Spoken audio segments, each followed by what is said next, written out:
Assalamualaikum warahmatullahi wabarakatuh. Pada kesempatan pagi ini kita akan mempelajari materi pada bab kedua mata pelajaran PKWU atau Prakarya dan Kewirausahaan kelas 10 semester 1 ya. Oke, materinya adalah ide usaha dan peluang usaha. Oke, kita langsung mulai saja untuk menyingkat waktu. Yang pertama kita akan mempelajari atau mengetahui pengertian ide dalam konteks kewirausahaan. Jadi ide dalam konteks kewirausahaan adalah gagasan kreativitas dalam menciptakan sesuatu yang baru dan berbeda sebagai sumber keunggulan untuk dijadikan peluang usaha. Seperti yang teman-teman tahu bahwa ini adalah ide, yang dinamakan ide itu adalah ya gagasan, baru gagasan dulu. Dalam arti nanti belum direalisasikan sebagai suatu bentuk usaha. Ini baru idenya dulu. Nah, dari manakah ide itu? Ada 6 sumber yang bisa kamu gunakan untuk memunculkan sebuah ide usaha. Yang pertama adalah pengalaman. Nah, ya. Pengalaman ini bisa dari pengalaman diri sendiri dan pengalaman orang lain. Pengalaman yang kamu alami sendiri dan pengalaman dari orang lain. Misalnya temanmu menceritakan pengalamannya. Nah, dari pengalaman itu mungkin akan muncul sebuah ide usaha atau ide untuk berbisnis. Nah, ini ide itu bisa menjadi guru yang baik dan yang terbaik bahkan ya, dan menjadi sumber ide bisnis. Pengalaman buruk dan gagal yang sering kali sulit dilupakan. Nah, lalu kita akan berupaya mencari tahu bagaimana cara mengatasinya, mengatasi pengalaman buruk yang kamu alami itu atau orang lain alami. Nah, cara ini akan membuka peluang munculnya ide usaha atau ide bisnis yang menarik tentunya.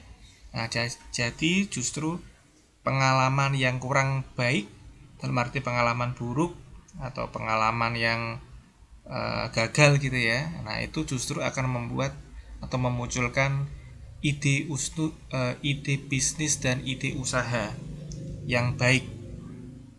Nah, contohnya misalnya temanmu bercerita bahwa dalam perjalanannya itu misalnya pergi jalan-jalan atau apa, dia mengalami hal yang kurang baik, misalnya bensinnya habis atau kendaraannya mogok atau bannya bocor itu misalnya.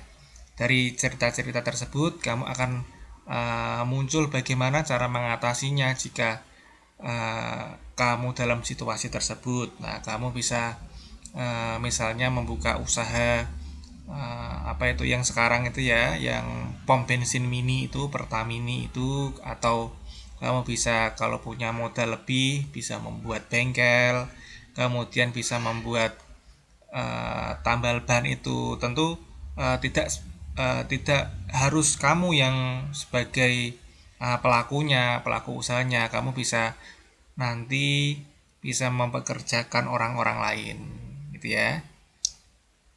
Tentu hal-hal yang buruk-buruk itu akan memunculkan ide-ide usaha, ide-ide bisnis yang bisa kamu realisasikan sebagai bentuk usaha. Ya, seperti itu. Seperti itu contoh dari penjelasan dari sumber ide yang pengalaman ini. Kita lanjut ke yang kedua, adalah pekerjaan. Pekerjaan ini bisa pekerjaan saat ini, itu dari bisa diri sendiri atau pekerjaan saat ini orang lain, dan bisa pengalaman kerja diri sendiri dan pengalaman kerja orang lain. Nah, kita akan bahas agar kita semua lebih paham.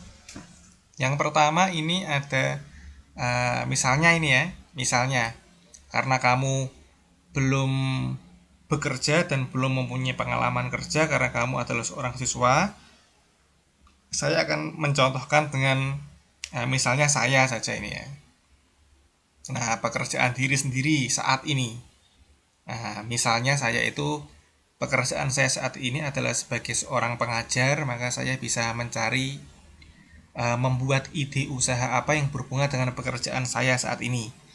Nah, misalnya yang berhubungan dengan dunia pendidikan, misalnya saya bisa membuka usaha les atau kursus ya untuk anak-anak kecil, misalnya anak-anak SD, SMP seperti itu.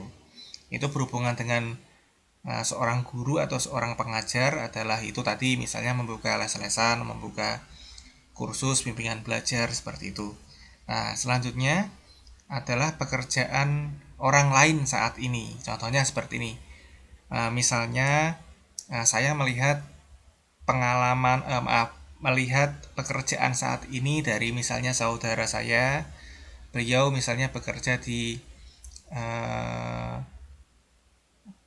tempat yang misalnya berjualan snack, berjualan roti, bisa itu pabriknya atau misal toko, misal seperti itu.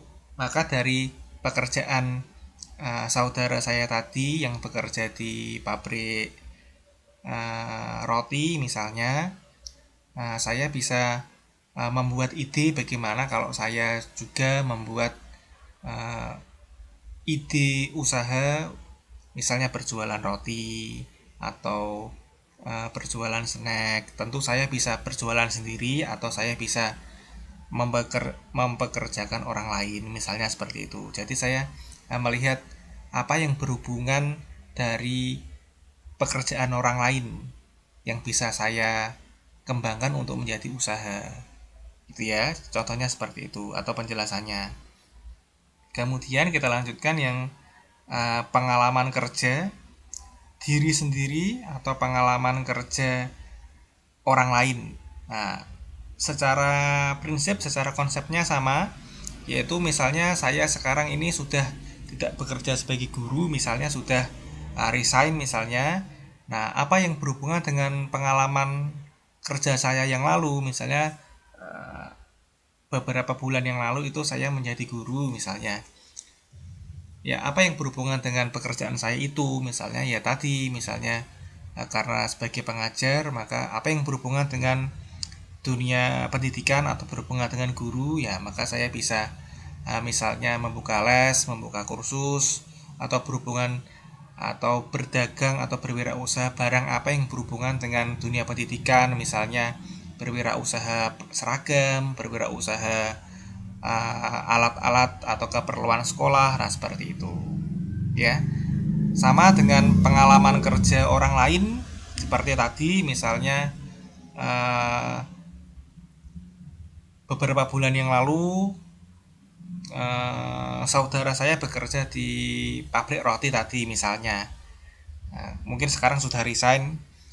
Apa yang bisa saya ambil dari pengalaman kerja tadi, dari saudara saya tadi, ya tadi misalnya saya bisa membuka usaha di bidang roti, membuka usaha di bidang makanan ringan dan lain-lain. Nah, itu intinya itu. Sama konsepnya sama. Kemudian yang C ini adalah keterampilan. Ini keterampilan diri sendiri saja yang paling bagus karena kamu kan yang paling tahu dirimu sendiri. Nah, itu apapun keterampilan yang dimiliki itu dan dikembangkan dalam waktu yang cukup lama akan membentuk naluri dan insting bisnis. Kemudian banyak orang yang memulai usaha sendiri berdasarkan pada keterampilan yang mereka miliki. Misal ini kamu mempunyai keterampilan atau keahlian atau kamu sangat ahli dan mahir dalam dunia masak memasak. Nah, misalnya dari keterampilanmu memasak tadi kamu bisa membuka usaha kuliner, misalnya membuka usaha kuliner secara uh, biasa konvensional itu, atau sekarang kan bisa dikembangkan dengan daring ya, seperti itu. Bisa makanan berat atau makanan ringan atau makanan internasional atau makanan tradisional yang masakan Indonesia itu misalnya seperti itu. Intinya ini adalah berhubungan dengan keahlianmu, yang keterampilanmu yang kamu miliki.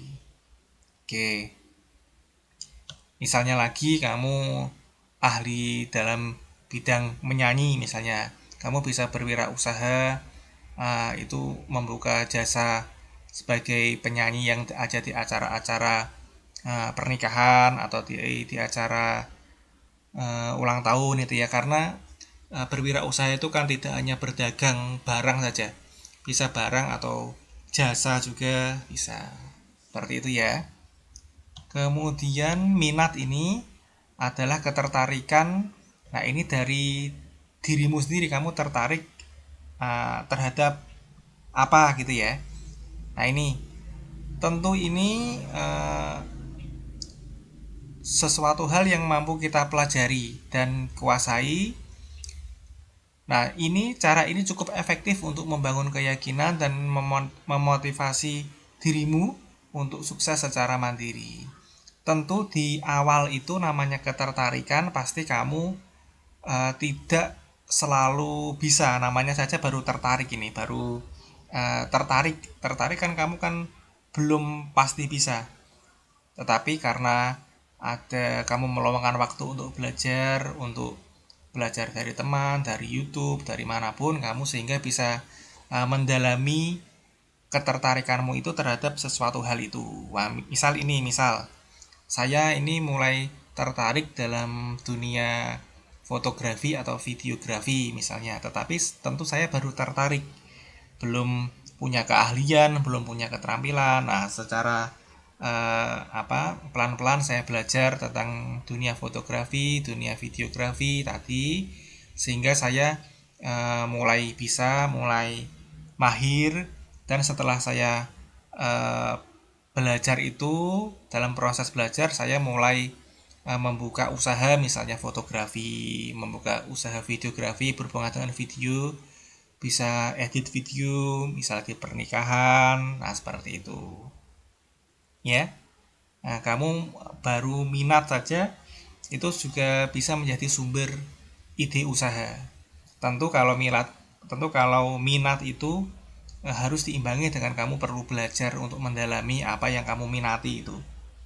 Nah, seperti itu. Kemudian yang kelima adalah hobi.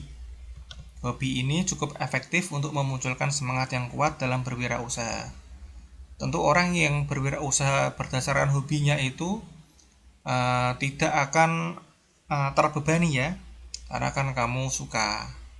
Ya, itu misalnya kamu mempunyai hobi untuk uh, misalnya kamu mempunyai hobi untuk membaca novel. Hobimu adalah membaca novel, membaca buku, membaca komik. Nah, kamu punya punya uh, stok novel atau komik atau apa saja yang banyak, itu kan kamu bisa misalnya memulai usaha persewaan komik, persewaan novel itu ya, misalnya seperti itu.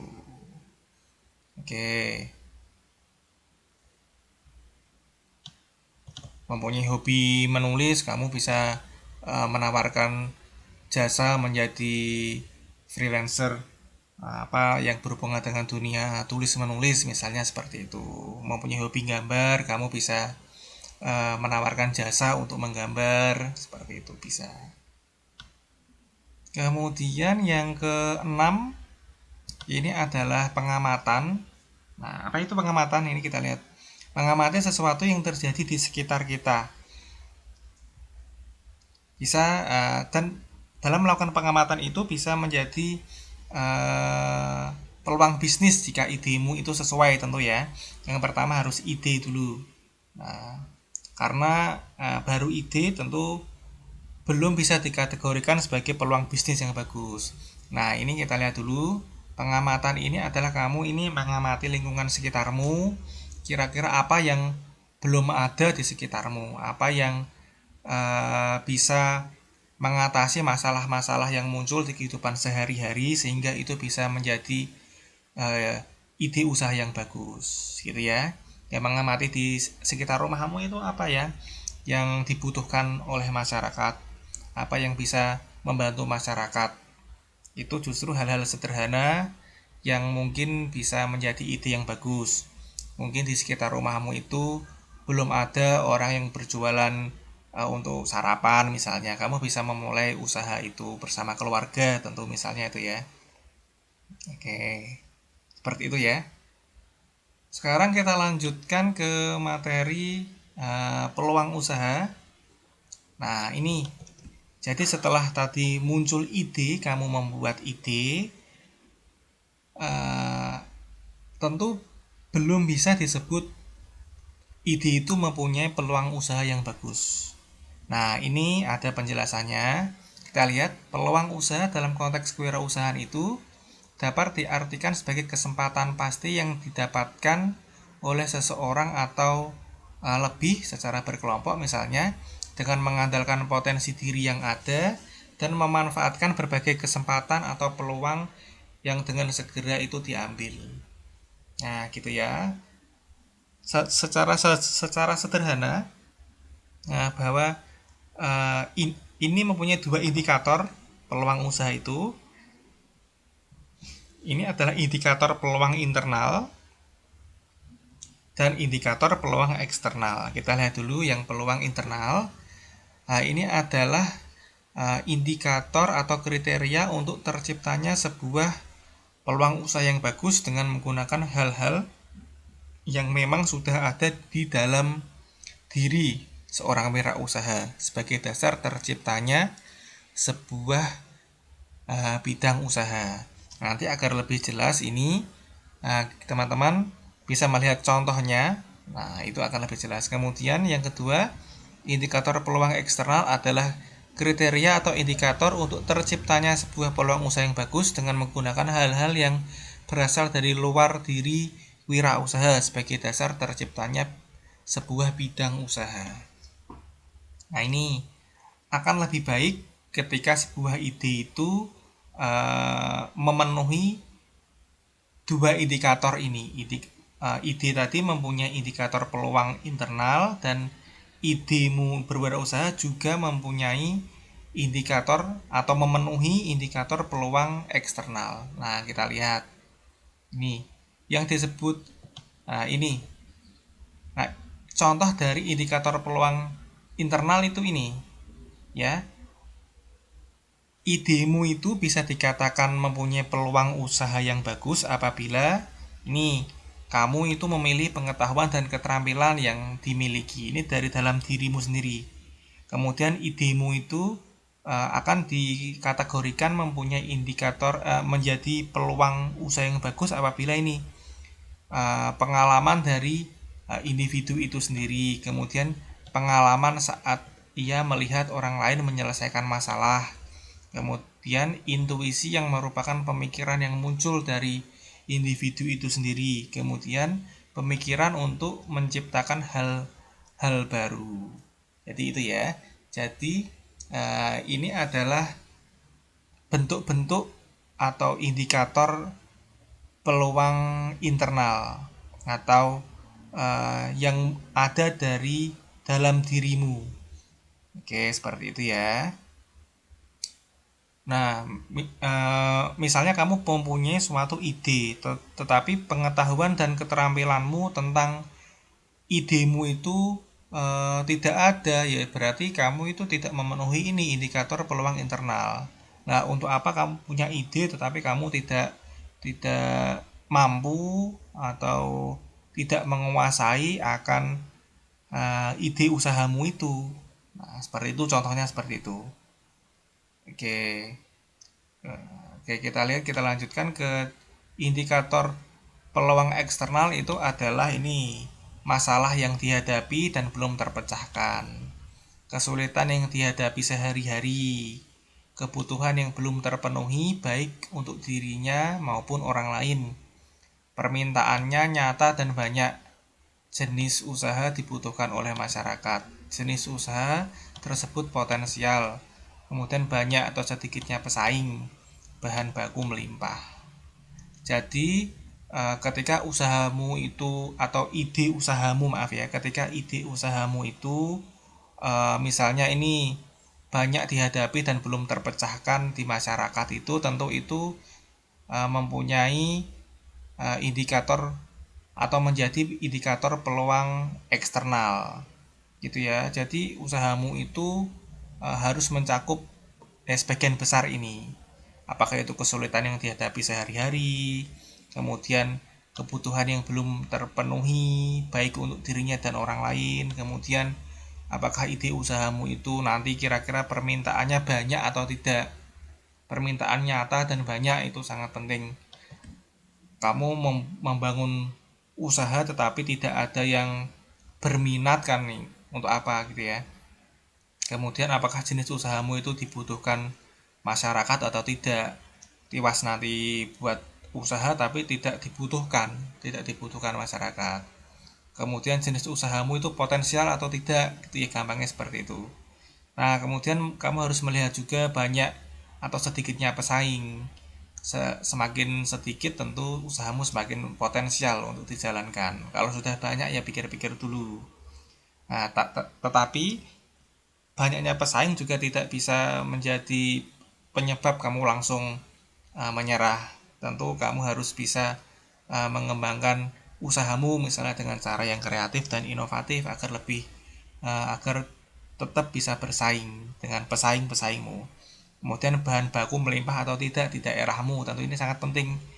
Nanti kalau kamu langsung baru pemula langsung ambil bahan baku dari luar itu ya tentu nanti akan eh, membengkak ya, ibaratnya kebutuhan permodalannya akan menjadi banyak. Oke. Nah, indikator peluang internal ini dari dalam dirimu, kemudian indikator peluang eksternal ini dari luar diri atau situasi yang terjadi di sekitarmu. Oke, itu. Yang paling penting di internal itu adalah ini pengetahuan dan keterampilan yang kamu miliki. Itu yang paling penting. Itu yang paling penting. Kamu kira-kira mampu atau tidak menjalankan itu, kan itu dulu. Oke. Nah, akan lebih baik kalau itu menjadi atau idemu itu dari pengalaman individu itu sendiri, pengalamanmu sendiri atau pengalaman orang lain misalnya. Nah, seperti itu ya. Intinya adalah internal ini dari dalam diri, kalau eksternal itu dari luar diri. Sudah itu saja.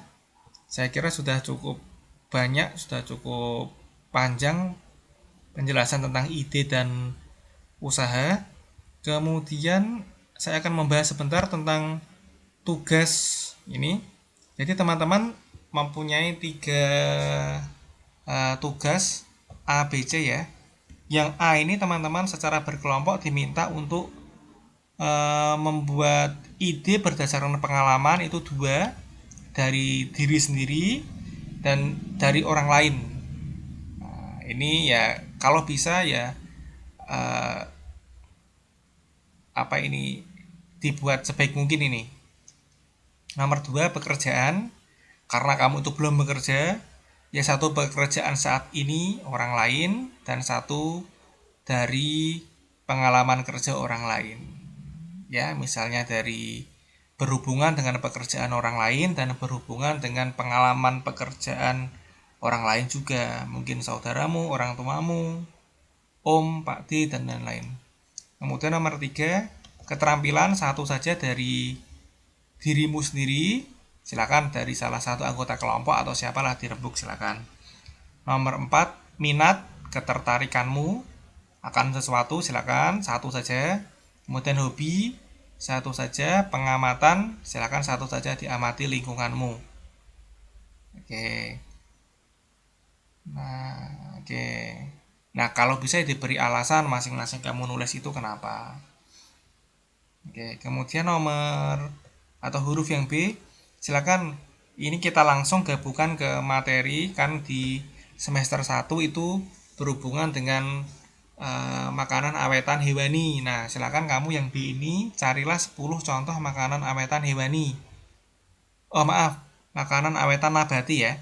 Semester 1 adalah nabati, yang semester 2 baru hewani. Carilah 10 contoh makanan awetan dari bahan baku nabati dari berbagai sumber ini, misalnya dari internet, dari majalah, dari koran, dari buku dan lain-lain. Nah, itu ya. Contohnya saya sebutkan beberapa saja ya. Ya misalnya selai. Selai itu ya, selai. Kan selai kan dari uh, buah ya. Silakan selai. Misalnya lagi keripik, misalnya keripik apalah bebas, atau selai apa bebas. Kemudian bisa asinan, bisa manisan lah, banyak sekali. Oke, itu disebutkan saja contoh, silakan disebutkan contoh. Nah, selanjutnya ini yang nomor 2, dari jawaban nomor atau huruf B ini silakan kamu membuat 2 contoh ide usaha makanan awetan nabati yang kreatif dan inovatif, yang banyak dapat diaplikasikan di lingkunganmu. Oke. Teman-teman jangan lupa untuk memperhatikan indikator peluang internal dan eksternal agar ide usahamu itu menjadi ide yang mempunyai peluang usaha yang bagus. Contohnya seperti ini. Misalnya kamu pilih 2, salah satunya misalnya keripik ya. Keripik misalnya keripik buah atau keripik sayur dan lain-lain. Nah, kamu kembangkan lagi, misalnya keripik itu misalnya mempunyai bentuk yang bagaimana, atau rasa yang bagaimana, atau kemasannya kamu buat yang bagus dan lain-lain seperti itu. Membuat 2 ide usaha bisa ambil dari jawaban yang B, tetapi kamu harus menjelaskan bentuk kekreatifan dan keinovasiannya itu apa. Nah, kalau bisa itu dapat diaplikasikan atau di direalisasikan di lingkunganmu. Oke. Tentu dengan memperhatikan indikator internal dan eksternal. Nah, internalnya ya kamu mampu, kamu bisa. Nah, itu kalau eksternalnya itu eh, bahan baku banyak, permintaan banyak. Nah, seperti itu. Oke. Itu saja. Silakan kalau nanti ada yang ditanyakan, bisa langsung teman-teman nanti bertanya, konsultasi di grup WA bisa, Japri bisa, atau di Classroom bisa. Terima kasih, gitu saja ya. Semoga penjelasan ini dapat diterima dengan baik dan dapat bermanfaat untuk teman-teman semua, khususnya yang mulai tertarik untuk berwirausaha. Tentu ya tidak apa-apa, selagi muda, sejak muda tetap berwirausaha. Tidak usah malu, tidak usah gengsi, karena berwirausaha itu keren ya. Nah, itu bisa mendapatkan tambah-tambah pemasukan sendiri. Oke, gitu saja. Terima kasih. Wassalamualaikum warahmatullahi wabarakatuh.